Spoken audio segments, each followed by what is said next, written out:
I'm really nervous about telling the kids. They're going to be very, very disappointed. Ooh, yeah, yeah, yeah. Ooh. Hey friends, welcome to today's vlog. Today, I really just needed to get some things off of my chest. Confession, I definitely downplayed all of the moving drama and nightmare situation that we've been going through with our movers. I just stepped outside to take a breather from being, not from the kids, but I just stepped outside to take a breather so that I'm able to talk freely without the kids around. We did receive our stuff. If you don't know the situation that we are in, I have 5 children. My husband and I moved our family from California to Las Vegas a month ago, and we had a moving nightmare where we were scammed by movers, and they gave us a price but at pickup they demanded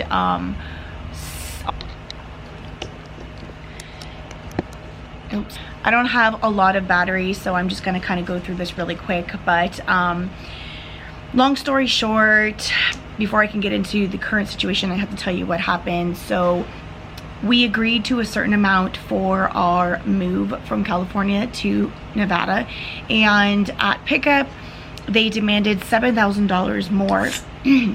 Yeah, $7,000 more than what we agreed on.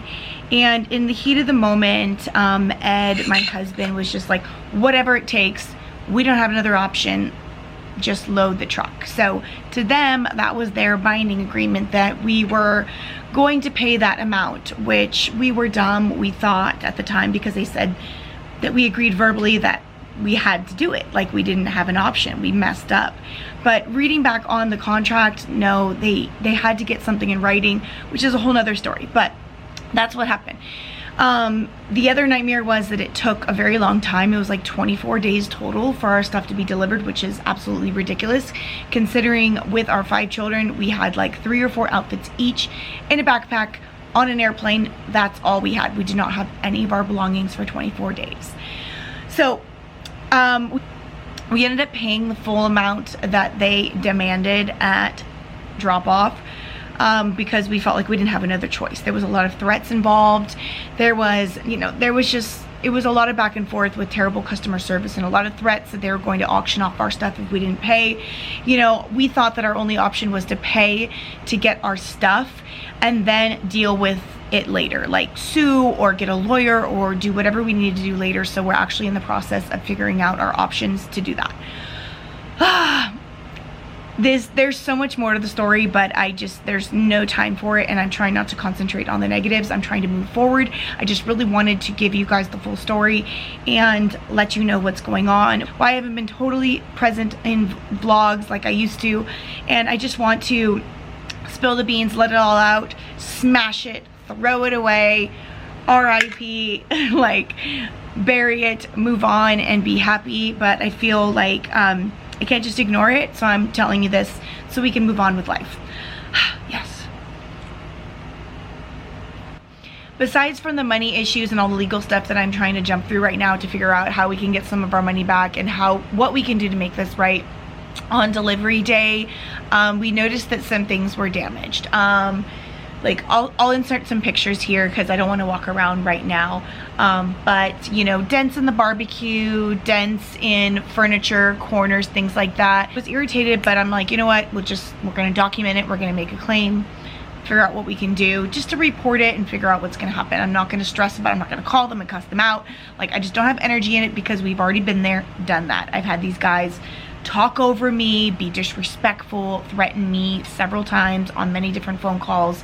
If I can even get them to respond to my calls, the customer service is just like out the door. I'm literally being respectful, voicing my concerns and my frustration, and they're talking over me, blaming me for every step of the way. So I'm burnt out. I don't want to do that. So then we started noticing that some things in the garage and in the closets were still wrapped, like our TVs and things. They didn't unwrap it and take their actual original like wrapping material. There's like these big thick fabric wrappings that they wrap furniture in to make sure that they're not damaged. And we noticed that they kept it wrapped, and I'm like, you know what, they're just in a hurry, whatever, we'll just toss it afterwards. But then when we took them off, we noticed that 2 of our TVs were shattered, completely broken. It's unacceptable. My daughter's LOL dollhouse, it was like $300, is completely trashed. I tried to pick it up and every board in it is just not attached anymore. We just have to toss it. Dishes from my grandmother that we spent, by the way, we spent almost $900 on professional packing material to pack these things ourselves. We literally bought individual plate, you know, sleeves for every single plate, for everything we packed. We labeled it fragile. Boxes came smashed. Dishes are shattered, not just one piece, like literally shattered. The fact that our TVs were damaged is really, really concerning, because you know they're TVs, you wrapped them appropriately. I'm talking to the moving company, I'm just getting irritated. Yeah, so anyways, tons of damages. We're documenting everything. Before things were delivered, we asked, you know, our contact, what a joke, what we do if things are delivered. He said, no problem, my friend, just send me pictures, we'll file a claim. So as we noticed things were being, you know, come in damaged, we started shooting texts to this guy like documenting damage, documenting damage, documenting damage, and he's just like, oh, did you pack these things yourselves? I said, obviously not the TVs and the furniture, but yes, the dishes we packed ourselves. He's like, well, you know, you packed it yourself, you know, this is a move, things are gonna get damaged, we can't guarantee you packed it. I was like, first of all, don't blame this on me. We spent $900 on packing material, and do not go there with Mama Bear, because I'm pissed at this point. You've already ran me through the ringer for 24 days, squeezed over $7,000 extra out of me. Don't you dare tell me, dude, don't you dare tell me that this is my fault. I have a right to file a claim. So I'm gonna wrap this up because I'm just getting upset and I want to move on to other things in my life, but and other things I want to tell you guys. But I said, you know what, just give me the claim number, dude. I don't want to fight about it. I want to talk to someone higher. I want to talk to the claim department. Give me the, you know. So 3 days goes by. I'm texting him every single day, like waiting for the claim number, waiting for the claim number, waiting for the claim number, nothing. Just like, you know what, dude, how would you feel if your stuff came damaged? Do the right thing. You are a company in the business of moving. Damages are going to happen. You know, you can't ignore them. You can't sweep them under the rug.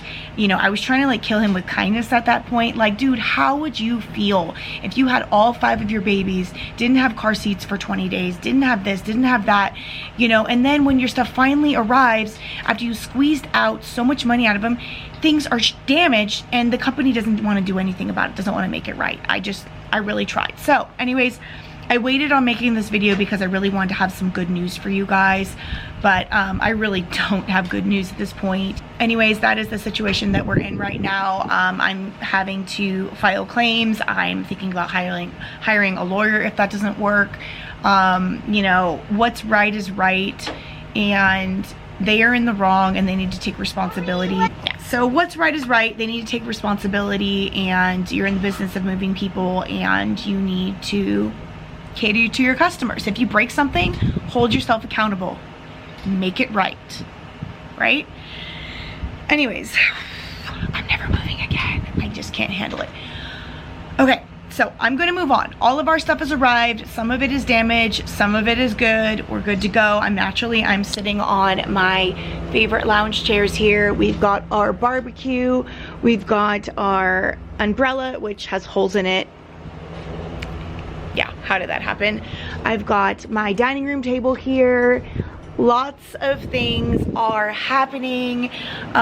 It's been like 4 days now since we got our stuff, and we're slowly putting things back. I'm doing about like 10 to 15 boxes a day, working my way through as much as possible. But moving on.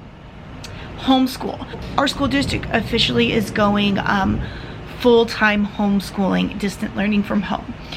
I'm really nervous about telling the kids because they're going to be very disappointed. They don't have any friends here except for their 2 cousins that live across town, and I really want them to make friends in the neighborhood. And everyone's inside because it's 115 degrees. It's like really hot here. So it's hard for them to make friends. So I was relying on the school for them to meet new friends, and unfortunately we're going to be homeschooling for the majority, if not the entire year. So as my mama homeschool mind is racing, what am I going to do? I need more Chromebooks, I need workstations, I need to get organized. My type A personality is just like, I need to get this under control. I'm really nervous about telling the kids. They're going to be very, very disappointed. So Ed and I are going to tell them tonight. I will probably vlog it so you guys can just kind of see where their headspace is at. Maybe you guys can give me some ideas on how I'm going to make this up to them, what type of things I'm going to do to help relieve them of the stress of knowing that they're not going to go to school and they're not going to meet new friends right away. Yeah, I've got to work on a whole new routine for that. I'm losing my voice. I think I haven't been yelling or anything. I think it's just pure exhaustion from all the drama. Guys, is this lighter, brighter? It's pure exhaustion from like all the drama that has been going on surrounding the school. I'm gonna get up. We do have other exciting news besides, you know, homeschooling, which is so exciting. And we're definitely gonna be sharing it with you guys soon. So much is going on. I can't even wrap my head around it. But for now, I'm really just trying to get my life in order and get the house unpacked so that I can concentrate on homeschooling. We have guests arriving in 5 days, so I've got to get the guest room done. I'm actually going to be painting a dresser today, as well as many other things. So I should probably stop this video and move on to like my life because I've got a lot going on. But thank you guys so much for supporting me and realizing that I needed a moment, and there's someone walking by on a path wondering why I'm holding up a video. Let's see if we can see him. Hello, nosy sir. Want to invade his privacy. Yes, can I help you? When are we gonna when is Nene and Pop's gonna come? I don't know yet. They're working on a date. I knew I couldn't stay out here by myself for long. Watch my drink, okay? Be careful. Oh, I didn't see that. I knew I couldn't stay out here for long. Watch out for Mom. But we're gonna move on with real family living over here. I'm gonna get the kids some activities going so that I can concentrate on doing the dresser, and then I've got some plans to work on for our homeschool station, which I'm going to be taking you guys all along the ride, building and creating and organizing our whole homeschool station. So I'm going to go now because I hear crying. So I'll talk to you guys later. Thank you so much for your support, and I'll see you guys in the next one. Bye. Feels like an ocean.